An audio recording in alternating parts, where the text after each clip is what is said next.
یہ دنیا کے سامنے حضرت امام نے اپنا اسوہ رکھا کہ یہی تو پیغام میں دینے آیا ہوں، یہی تو جو ہے وہ تحریر میں نے کربلا کی ریت پر اپنے خون سے رقم کرنی تھی کہ یہ سر کٹ سکتا ہے لیکن جھکے گا تو صرف اپنے مالک کی چوکٹ پہ جھکے گا، یزید کے سامنے یہ سر جھک نہیں سکتا ہے۔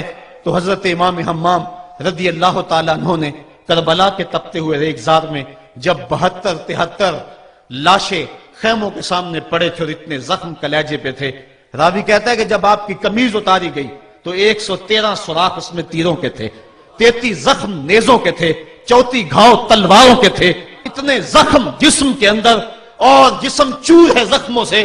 لیکن حضرت امام حسین نے جب پیشانی سجدے میں رکھی تو آخری لفظ یہ تھے، اللہم رضن بقضائک وصبرن علی بلائک تسلیما لامرک سبحان ربی الاعلی۔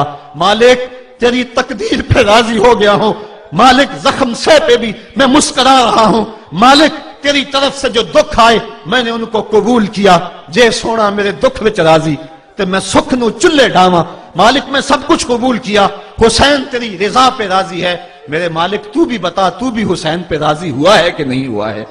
آواز آ رہی تھی اس پیاسے پر علی شیر خدا کو ناز ہے، اس نواسے پر محمد مصطفیٰ کو ناز ہے، اوروں نے بھی سجدہ کیا پر اس کا عجب انداز ہے، اس نے وہ سجدہ کیا جس پر خدا کو ناز ہے۔ اے حسین ابن علی تم پر سلام، نازش آل نبی تم پر سلام۔ آج لہجہ بھی دم توڑ رہا ہے اور سورج بھی درد غروب سے زرد ہو رہا ہے، وقت کے دامن میں گنجائش نہیں کہ میں اس مضمون کو چھیڑوں، آؤ ہم سلام کرتے ہیں۔ یہ سورج سامنے چمک رہا ہے، میں یہاں بیٹھا سوچ رہا تھا کہ ہم نے تو نہیں دیکھا، اے سورج دوپہر کا وہ منظر تم نے تو دیکھا تھا جب کربلا میں حسین کا سر کٹا تھا، جب گھر لٹا تھا، جب خیموں کو آگ لگی تھی، جب سکینہ رو رہی تھی اور جب گھوڑا خالی پلٹا تھا اور سکینہ پوچھتی تھی گھوڑے تو خالی آ گیا ہے، حسین کہاں چھوڑ آیا ہے۔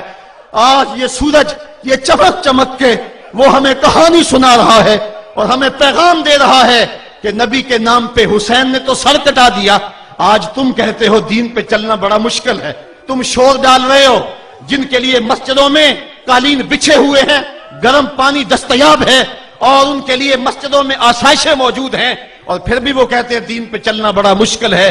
ذرا دیکھو حسین ابن علی کو سجدے میں سر رکھ کے، پیشانی رب کے حضور رکھ کے حسین ابن علی کہہ رہے ہیں مالک میں سر کٹا کے بھی تیرے حضور حاضر ہوں اور تجھ پہ راضی ہوں، تو بھی بتا کہ تو بھی حسین پہ راضی ہے یا نہیں ہے۔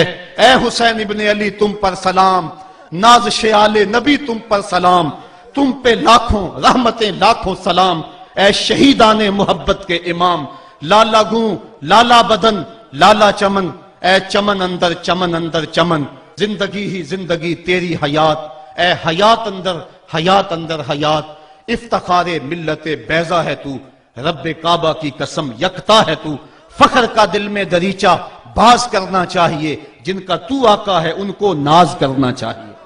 آج ہم ناز کرتے ہیں حسین ابن علی پہ، ہم آ حسین والے نہیں ہیں، ہم واہ حسین والے ہیں۔ واہ حسین تیری عظمت کو سلام، اتنے زخم کلیجے پہ ہو تو کھڑا نہیں ہوا جاتا، لیکن جبر کے خلاف کتنی قوت سے کھڑا ہے۔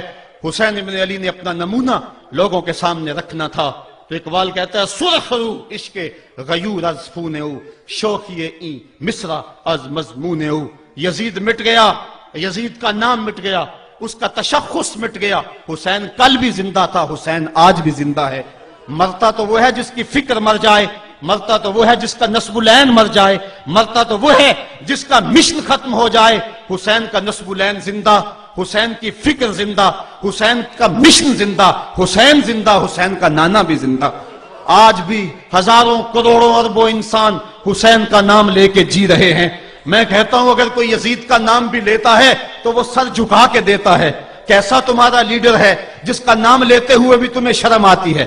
نام لینے سے پہلے سر جھکاتے ہو، نام لیتے ہوئے پسینہ پسینہ ہوتے ہو، نام لینے کے بعد منہ چھپا لیتے ہو۔ تمہیں اپنے قائد اور اپنے لیڈر کا نام لیتے بھی شرم آتی ہے، اور جب ہمارے لبوں پہ نام حسین آتا ہے ہمارا قد اونچا ہو جاتا ہے، ہمارا سر فخر سے بلند ہو جاتا ہے۔ فخر کا دل میں دریچہ باز کرنا چاہیے، جن کا تو آقا ہے ان کو ناز کرنا چاہیے۔ تو حسین ابن علی نے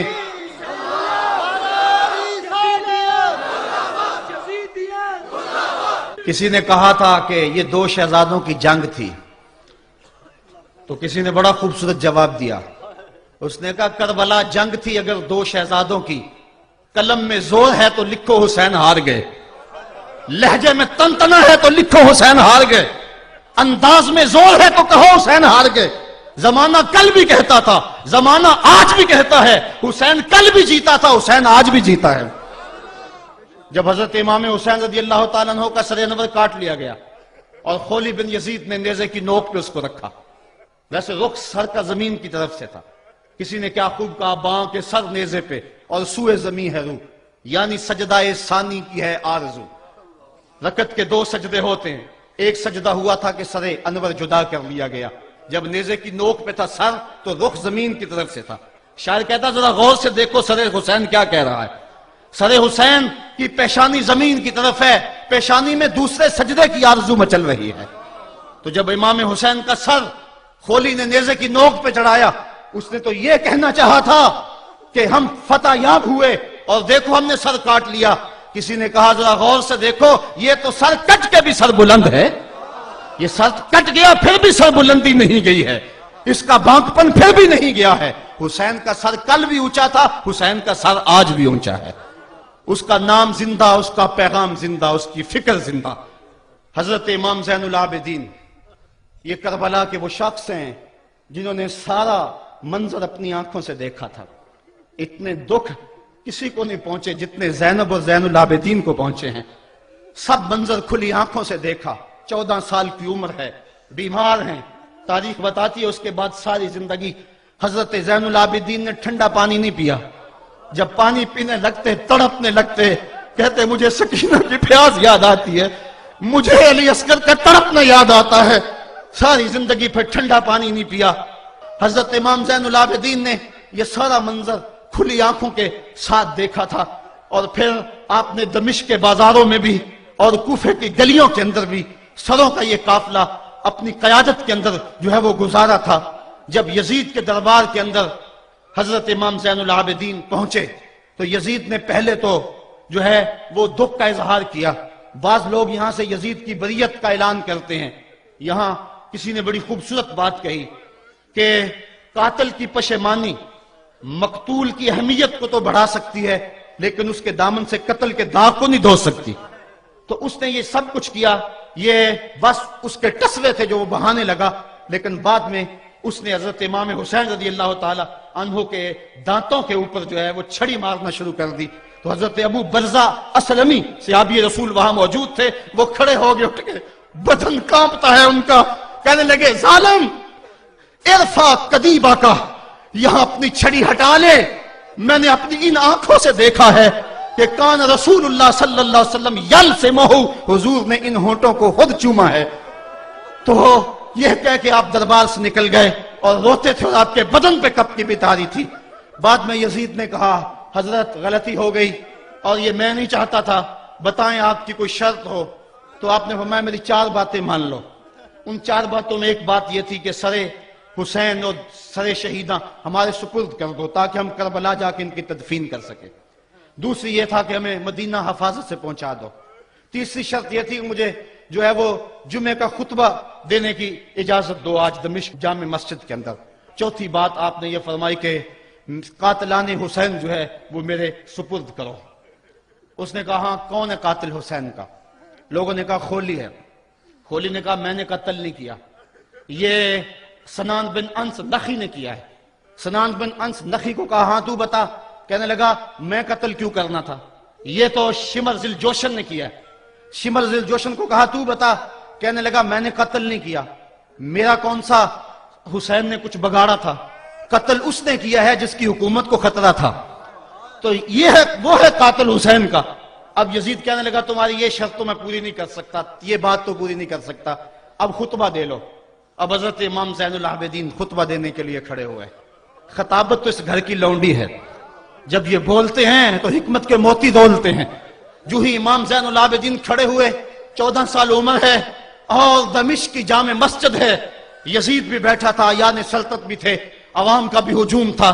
جب آپ نے خطبہ شروع کیا لوگ زاروں کے تار رونے لگے اور آپ نے اہل بیت کے مناقب جب لوگوں کے سامنے رکھے تو یزید گھبرا گیا کہ کہیں لوگ میرے گریبان تک نہ پہنچے. اس نے مؤذن کو اشارہ کیا جلدی جلدی اذان پڑھو. تو جب اس نے کہا اللہ اکبر اللہ اکبر تو حضرت شہزادہ زین العابدین نے کہا کہ اس کے اندر کوئی شک نہیں کہ اللہ سب سے بڑا ہے. جب شہادتین کا کہا اشہد ان لا الہ الا اللہ تو حضرت امام زین العابدین نے اس کے جواب کے اندر کہا ہاں ہاں اللہ کے علاوہ کوئی معبود نہیں ہے. اس کی گواہی ہم نے خون سے دی ہے, ہم نے اپنے لہو سے دی ہے اس کی گواہی. اور پھر اس کے بعد جب اشہد ان محمد رسول اللہ پہ لفظ آئے تو حضرت امام زین العابدین نے کہا یزید دیکھ اب اذان کے اندر تیرے نانے کا نام ہے یا میرے نانے کا نام ہے؟ آج بھی منبر پہ میرے نانے کا نام ہے. تو یزید مر گیا, اس کا نام مر گیا, اس کا تشخص مر گیا. حسین کل بھی زندہ تھا, حسین آج بھی زندہ ہے. حسین کربلا کے تپتے ہوئے ریگزار میں بھی زندہ تھا, کوفے کے بازار میں بھی زندہ تھا, اور دمشق کی جامع مسجد میں بھی زندہ تھا, مدینے میں بھی زندہ, مکے میں بھی زندہ, کابل میں بھی زندہ, کندھار میں بھی زندہ, قلعہ جنگی میں بھی زندہ, تورا بورا میں بھی زندہ, موصل میں بھی زندہ, بغداد میں بھی زندہ, غزہ کی پٹی میں بھی زندہ, فلسطین میں بھی زندہ. آج حسین کی زندگی اور حسین کا باقپن دنیا کو بتا رہا ہے, بش کو بتا رہا ہے تیرے منہ پہ تماچا حسین مارے گا. زمانہ بتائے گا کہ حسین کل بھی زندہ تھا, حسین آج بھی زندہ ہے. حسین کی فکر لے کے اٹھو اور پوری دنیا پہ چھا جاؤ اور زمانے کو بتاؤ کہ ہم حسین ابن علی کے سپاہی ہیں. صرف محرم کے دن آنسو بہا لینے سے کچھ نہیں ہوگا. کیا صرف محرم حسین کا مہینہ ہے؟ نہیں, سب پورا سال حسین کا ہے, پوری زندگی حسین کی ہے, پورے زمانے حسین کے ہیں. یہ صرف عاشور کا دن یا عاشور کی شب ہی حسین کی نہیں, سارے زمانے حسین کے ہیں. کل بھی حسین کا تھا, آج بھی حسین کا ہے, کل بھی حسین کا ہوگا. آؤ اٹھیں, قرآن کو لے کر کے حسین ابن علی نیزے کی نوک پر بھی چڑھ کے قرآن سنایا, اور آج ہم اسی قرآن کی دعوت کو لے کر کے اٹھیں اور حسین ابن علی کے پیغام کو گھر گھر